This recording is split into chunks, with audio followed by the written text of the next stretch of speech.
Om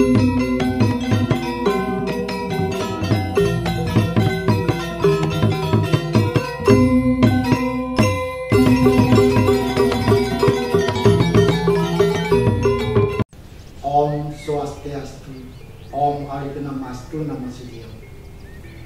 Para semeton sedharma yang saya hormati, yang saya banggakan, semoga kita semua pada hari ini dan selanjutnya mendapatkan keselamatan, kesehatan, dan keadaan baik lahir dan batin, dan apapun kegiatan yang kita lakukan tiada mendapat rintangan atas karunia Ida Sang Hyang Widiwasa. Senang sekali saya dan kita semua bisa bertemu pada kesempatan yang berbahagia ini di Universitas Dwi Jendra. Pada kesempatan yang baik ini, saudara-saudara, saya ingin mengetengahkan tentang satu sarana upacara yang kita sebut dengan upakara yajna, yaitu kewangian. Mengapa? Kewangian ini merupakan satu topik yang sederhana, akan tetapi menarik untuk kita angkat ke permukaan. Karena kita tahu bahwa kewangian yang sering digunakan dalam upacara sebagai alat persembahyangan masih saja terdapat keragaman variasi, baik mengenai pengertiannya, baik mengenai kegunaannya, baik mengenai sarana, simbolnya, dan cara mengatur bagaimana menggunakan kewangian pada saat upacara persembahyangan itu. Keragaman ini yang kita lihat masih bervariasi di masyarakat. Mudah-mudahan apa yang akan saya sampaikan, apa yang saya deskripsikan pada kesempatan yang baik ini, kita semua bisa terhindar dari keragaman variasi yang sangat mendasar pada perbedaan-perbedaan. Baik, kita awali dari pengertian kewangian. Kata kewangian itu berasal dari bahasa Jawa kuno, wangi, artinya harum. Wangi mendapat prefix ke atau awalan ke dan kemudian akhiran an, sehingga menjadi kewangian. Kemudian kata ini disandikan menjadi kewangian, artinya keharuman, yang fungsinya adalah untuk mengharumkan Ida Sang Hyang Widiwasa atau Tuhan Yang Maha Esa. Sebagai sarana upacara atau upakara yang disebut dengan panten, kewangian selalu digunakan dalam persembahyangan, khususnya pada upacara Pancayatna. Kita tahu semua bahwa Pancayatna itu merupakan terdiri atas 5 jenis korban suci yang kita persembahkan secara tulus ikhlas, dari hati yang hening, tulus ikhlas. Pertama, kita tahu ada Dewa Yajna. Kedua, ada Pitra Yajna. Ketiga, Resi Yajna. Keempat, Manusia Yajna. Dan kelima, Buddha Yajna. Kewangian digunakan pada kesemua yajna. Di antara sarana-sarana yang digunakan dalam persembahyangan pada Pancayatna, kewangian merupakan sarana atau upakara yang paling sempurna untuk memuja Ida Sang Hyang Widiwasa dengan segala manifestasi beliau. Kalau kita perhatikan dalam lontar Sri Jaya Kusuma, kewangian itu merupakan lambang dari Omkara.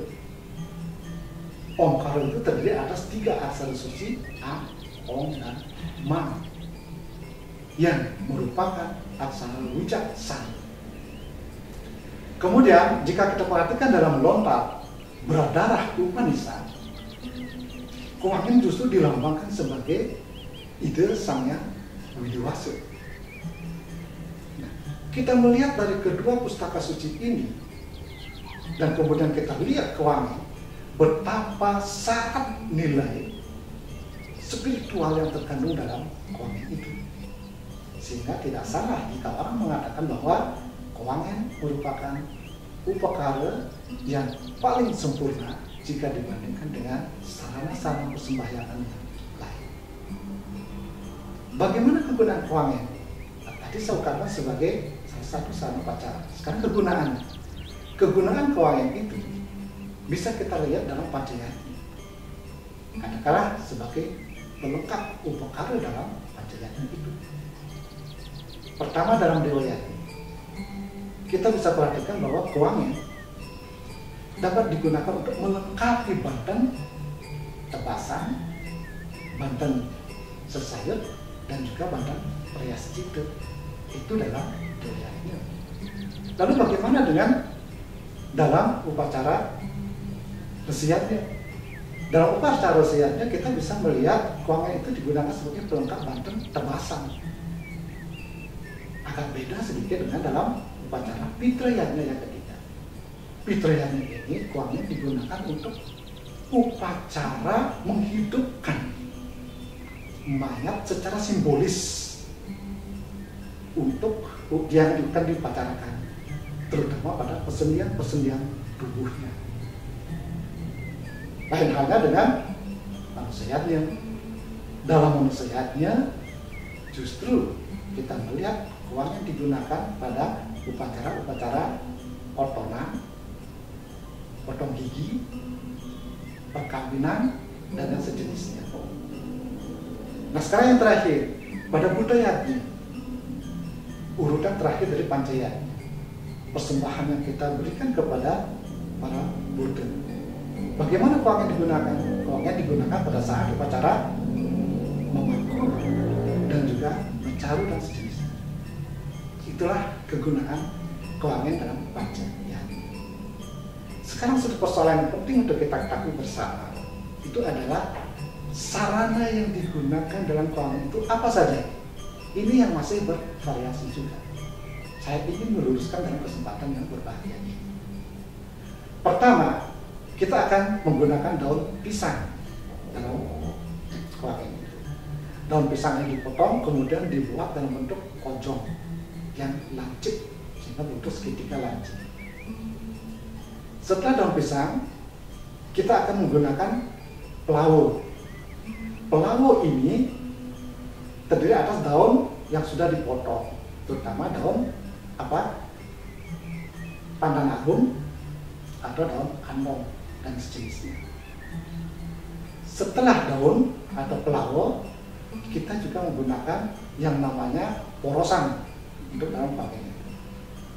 Porosan ini terdiri atas 2 lembar daun sirih yang sudah diisi kapur dan pinang. Lembar yang pertama ditempatkan menengadah, sedangkan lembar yang kedua ditempatkan menyeluruh, sehingga kedua daun sirih ini digulung menjadi satu. Inilah yang disebut dengan porosan silih asih yang harus masuk dalam kuangnya. Yang ketiga, kita bisa menggunakan sarana yang lain seperti misalnya janur, yaitu kembang payas. Kembang payas ini dibentuk dalam bentuk cili, yaitu daun janur yang sudah dipotong-potong, sudah dihias, bentuknya seperti menyerupai gelung janger.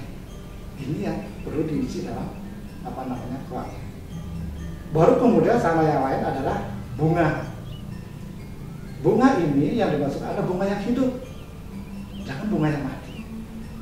Bunga yang hidup maksudnya bunga yang baru dipetik dari pohonnya, dan bunga yang harum seperti misalnya cempaka, jepun, atau sambal.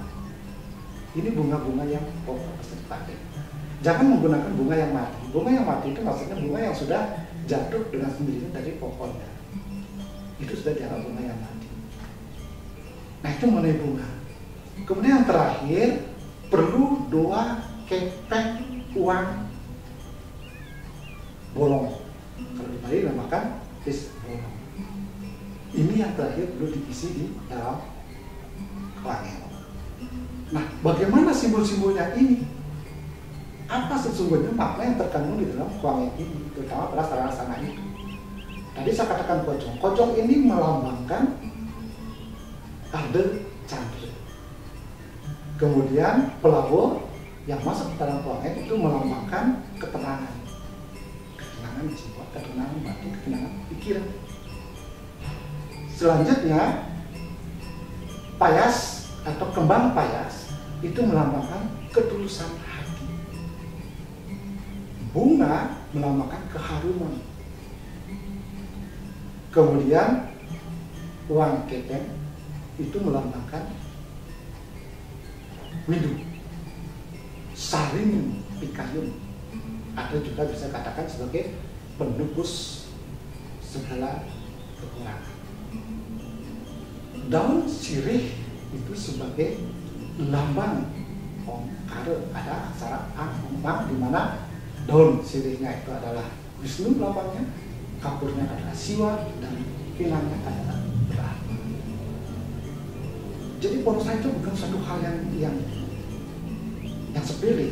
Porosan itu satu hal yang luar biasa untuk bisa kita maknai bersama. Nah sekarang dari alat-alat itu, bagaimana kita menata cara membuat porosan? Apakah daunnya dulu, kemudian pinangnya, apakah uang kepengnya? Ini mesti kita melihat cara-cara pembuatan yang bervariasi. Urutan pembuatannya yang saya sampaikan sekarang itu adalah pertama, kita ambil kojong dari daun pisang. Baru dimasukkan secara berurut-urut adalah pelawur. Sesudah pelawur, baru diambil porosan. Habis porosan, diisilah payas atau kembang payas, cili kembang payas itu. Setelah cili kembang payas, baru isi bunga, dan setelah bunga barulah uang kepeng yang jumlahnya 2. Itu cara kita mengatur pembuatan uang. Satu hal yang penting lagi, sementara umat segalanya yang perlu kita ketahui bersama, bagaimana cara kita bersembahyang dengan menggunakan upokaro kewangen. Apakah wajah depan kewangen kita tujukan ke membelakangi kita, atau wajah depan kewangen menuju pada wajah kita? Banyak variasi yang kita masih lihat seperti ini. Oleh karena itu saya tegaskan sekarang bahwa wajah kewangen itu mestinya berhadapan-hadapan dengan wajah kita. Tempatnya di atas ubun-ubun. Apa maksudnya? Ini maksudnya menandakan supaya betul-betul terbukti adanya jati sembah, keheningan dan kesungguhan bakti kita kepada Tuhan yang kita tarik, yang kita harap, yang kita jadikan ista dewata. Maksudnya lambang Ida Sang Yang Widi Wasi itu kita hadapkan dengan diri kita. Artinya berhadapan-hadapanlah orang yang menyembah dengan yang disembah. Itulah sepintas yang bisa saya sampaikan ya. Umat sedharma pada hari ini, mudah-mudahan ada manfaatnya, bahwa kewangen memiliki syarat nilai spiritual yang sangat tinggi dalam upacara persembahyang Panca-yatna Dewa. Mudah-mudahan ada manfaatnya. Sampai jumpa pada pertemuan berikutnya. Om Santi Santi Santi Om.